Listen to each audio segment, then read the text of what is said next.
Ayyub alaihissalam, Nabi, Rasul, dekat dengan Allah, sangat disayang oleh Allah, surganya jelas terjamin. Tapi status beliau sebagai Nabi, Rasul yang sangat disayang itu tidak menghentikan fitrah kehidupan untuk mendapatkan ujian. Dan kami buka kisah Ayub untuk menjadi inspirasi bagi orang-orang generasi setelahnya yang punya masalah dengan diri beliau, masalah yang sama dengan yang dialami. Ujiannya dahsyat, hanya 3 hari tapi meluluh lantakkan seluruh dalam kehidupannya. Ya, satu, diuji status kehidupannya dengan harta habis keseluruhannya, habis, terbakar, hewan mati dan sebagainya. Setan mengira akan keluar dari ketaatan pada Allah, ternyata yang terjadi naik 2 kali lipat ketaatannya. Ujian kedua masuk pada keluarganya, semua anak-anaknya wafat, sehari 12 anak. Mengeluh, tidak, meningkat ketaatannya. 3, diberikan penyakit. Ya, penyakit yang kiranya tidak pernah dialami orang sebelumnya, tidak akan dirasakan orang setelahnya. Bismillahirrahmanirrahim. Assalamualaikum warahmatullahi wabarakatuh. Saya yakin teman-teman, Anda punya kesulitan apapun, doa itu senjata kita, alat kita mendekat kepada Allah Subhanahu wa Ta'ala. Mohonkan dengan bahasa yang kuat, yang lembut. Dan yang ketiga, yang terakhir, sifat doa itu kalau ingin cepat dikabulkan, arahkan pada kepentingan ibadah. Perhatikan Nabi Ayyub alaihissalam, Quran surah ke-21 ayat 83 sampai 84, paling kiri sebelah atas. Dan kalimatnya dibuka dengan fathah.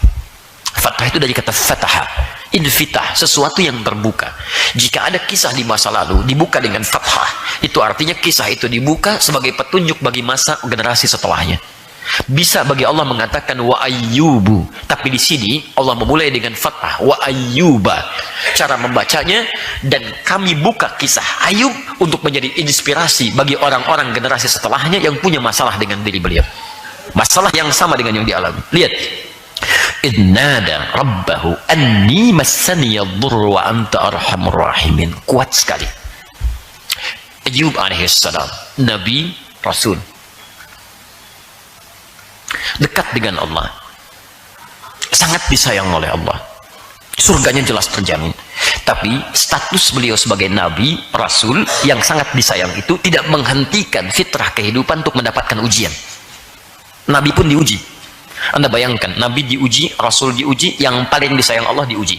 Anda Nabi bukan, Rasul bukan, dan belum tentu Allah sayang Anda seperti Allah sayang Nabi Ayub. Terus Anda nggak mau diuji, Anda siapa? Jelas ya? Jadi ujian itu fitrah dalam kehidupan. Justru Anda harus heran kalau selama hidup Anda nggak diuji. Berarti Anda sedang tidak menjalani kehidupan, cuman Anda merasa hidup. Paham ya? Orang hidup itu pasti dapat ujian. Jadi kalau sehari Anda nggak diuji, berarti Anda harus bertanya, sebetulnya saya masih hidup apa enggak? Jelas ya? Tayyib.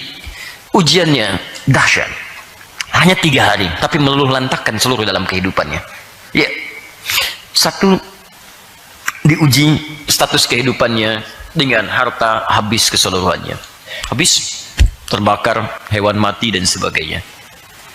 Setan mengira akan keluar dari ketaatan pada Allah, ternyata yang terjadi naik 2 kali lipat ketaatannya. Ujian kedua masuk pada keluarganya, semua anak-anaknya wafat, sehari 12 anak.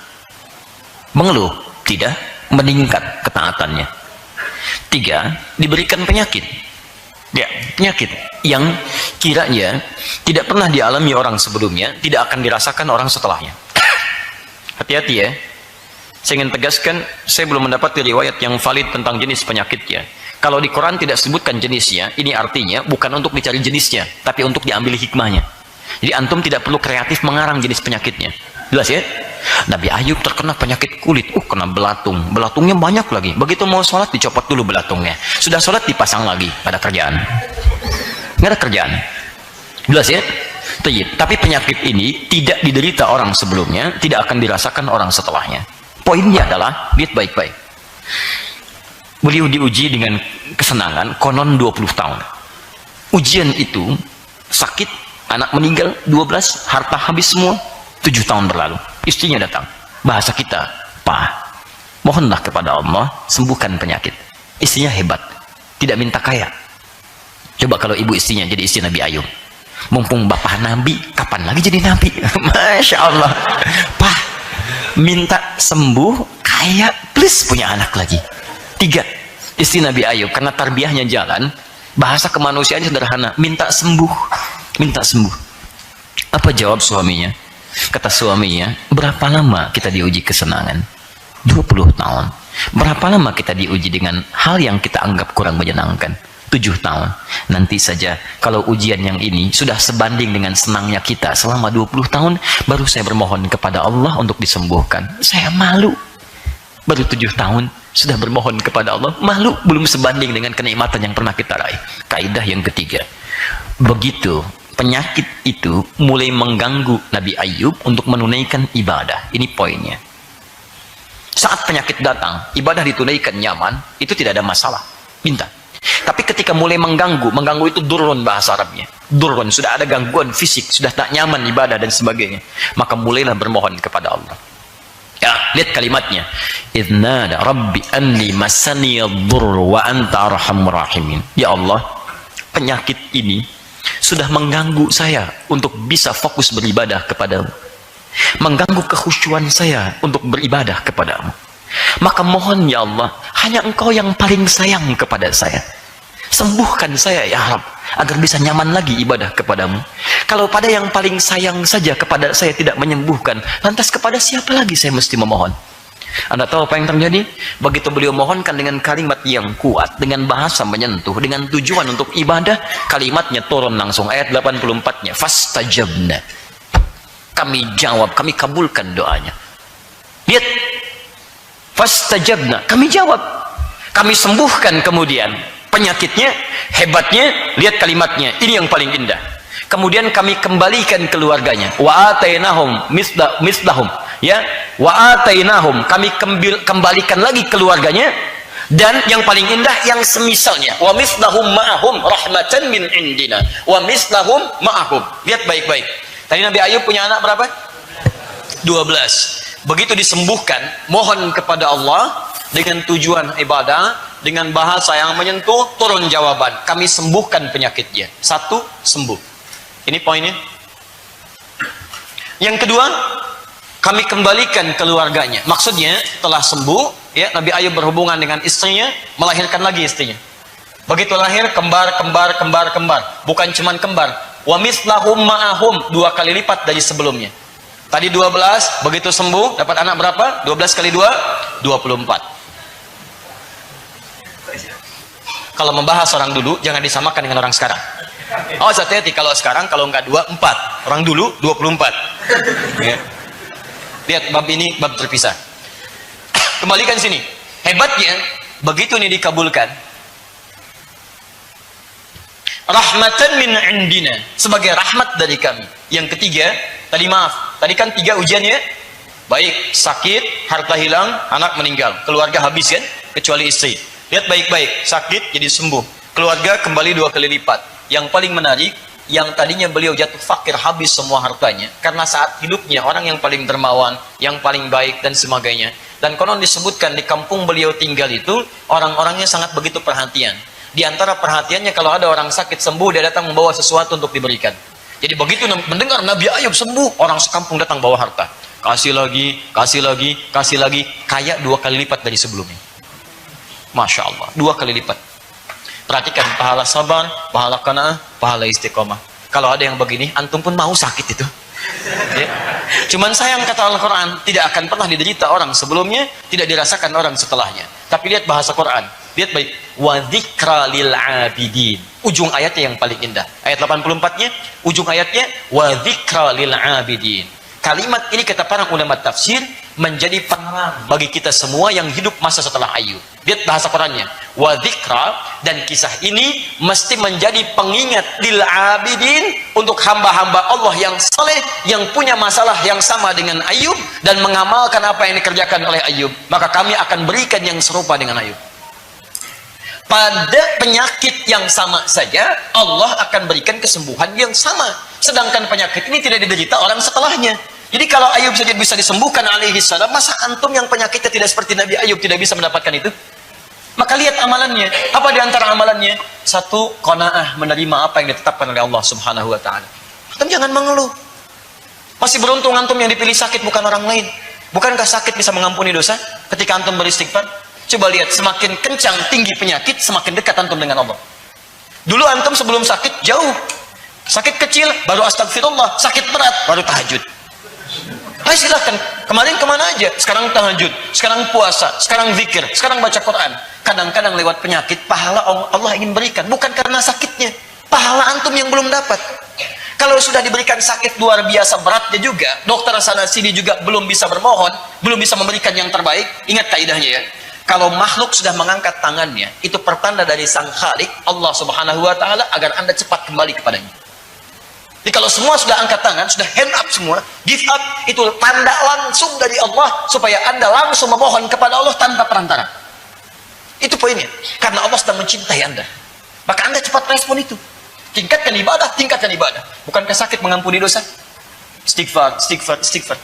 Ada jemaah kita saat pertama saya datang ke Bekasi, diuji oleh Allah dengan penyakit. Ya, padahal baru ikut sekali kajian. Satu dari pramugari, stewardess dia. Ya, Masya Allah. Satu kajian datang, sesi yang kedua beliau tidak ada. Kemudian saya menerangkan dalam kajian akhwat muslimat, di belakang ada yang terisak. Kenapa saya bilang? Teman kita Ustadz masa kritis padahal baru ikut pengajian. Oh baik Ustadz, mohon doa. Insya Allah kita doakan. Kita lanjutkan dulu, nanti di akhir kita doakan. Kemudian mau berakhir, ada semakin kencang tangisan. Kenapa Ustadz? Kami dapat berita kawan kami sudah dipanggil oleh Allah Subhanahu wa taala. Saya katakan inna lillahi wa inna ilaihi rajiun. Kemudian Masya Allah, Anda tahu apa yang terjadi? Itu Kamis malam Jumat. Malam Jumatnya saya datang ke rumahnya. Masya Allah, begitu datang kami takziah, luar biasa. Belasan atau mungkin puluhan tahun dia berkarir dalam kehidupannya, yang datang cuma bunganya. Tapi dia sekali ikut taklim, yang datang jemaah pengajiannya. Datang, suaminya ikut datang, istrinya ikut datang. Masya Allah, luar biasa. Saya bilang betapa beruntung perempuan ini. Begitu dia mau kembali kepada masanya, kita nggak bisa nolak ajal. Ajal itu nggak akan bisa dipilih kapan Anda perginya, kapan Anda kembalinya, bisa dengan cara apapun. Tapi Allah berikan jalan terbaik untuk perempuan ini pulang. Apa yang terjadi? Allah berikan sakit, dan Allah isolasi di rumah sakit, supaya disitulah dia mendekat kepada Allah Subhanahu wa taala. Dalam bahasa manusia tidak sembuh, dalam bahasa nilai keimanan kita, hei, dijaga oleh Allah supaya tidak balik lagi mendengar yang haram lagi, melihat yang salah lagi, mengatakan yang tidak baik lagi, bergaul dengan orang-orang yang tidak baik lagi. Ditutup di situ sampai wafatnya kepada Allah Subhanahu wa taala. Saya katakan betapa beruntung ketika pulang dia sudah diampuni dari dosa-dosanya insya Allah, dan dijaga tidak berbuat maksiat lagi. Pertanyaannya, maaf, kita bagaimana cara kembalinya? Tum tahu apa yang terjadi? Ini meninggal tempatnya di sini. Ya, saya katakan malaikat maut datang menjemput nyawanya. Saya tidak tahu malam ini malaikat mau kemana. Tiba-tiba apa yang terjadi? Besoknya, ini tempat kami tinggal, malaikat maut cuman lompat sekompleks ini.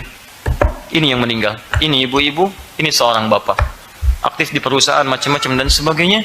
Qadarullah meninggal. Meninggalnya pun bagus, Masya Allah. Dan ketika meninggal, keaktifannya di perusahaan hanya meninggalkan karangan bunga. Yang paling hebat yang datang siapa?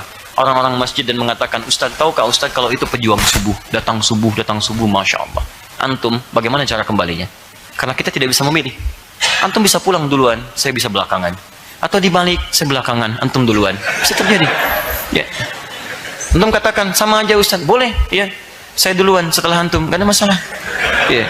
Nah, jadi, minta dengan bahasa yang kuat, mohon kepada Allah, minta.